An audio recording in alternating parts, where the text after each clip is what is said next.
Chaque soir, la maison des sans-abri à Roberval est au maximum de ses capacités d'accueil. Selon l'avis du maire de Roberval, Serge Bergeron, des mesures supplémentaires devraient être prises par le gouvernement du Québec. Le gouvernement est le premier responsable. Et ce n'est pas l'argent des citoyens puis des citoyennes avec les taxes qui doivent servir à payer ces services-là.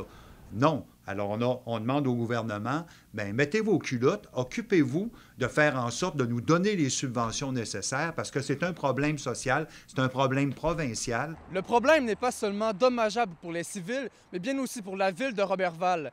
Il y a 2 ans, l'un des sans-abri qui était connu du service de police a mis le feu à la bibliothèque de Roberval. Ça fait maintenant 2 ans qu'ils sont privés de leur bibliothèque et les travaux sont estimés à près de 7,9 milliards de dollars. Les policiers peuvent recevoir 3 à 4 appels par semaine afin de déplacer les personnes sans abri des commerces. Les complaintes de ces événements se retrouvent également jusque sur les réseaux sociaux.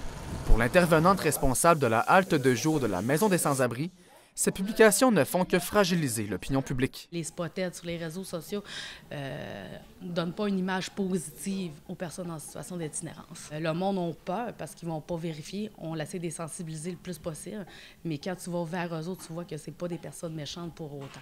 Comme dans les grandes villes, la situation des personnes sans abri et son augmentation n'est pas apparue du jour au lendemain. À Roberval, les personnes en situation d'itinérance, j'ai travaillé dans la rue pendant 10 ans. Il y en a toujours eu, mais c'est juste que ça se voyait pas. Un futur recensement du gouvernement viendra bientôt voir le jour au printemps prochain afin de comparer les chiffres et savoir si le nombre a augmenté ou non à Roberval. C'était Charles-Antoine Demel, La Pige en direct, Saguenay.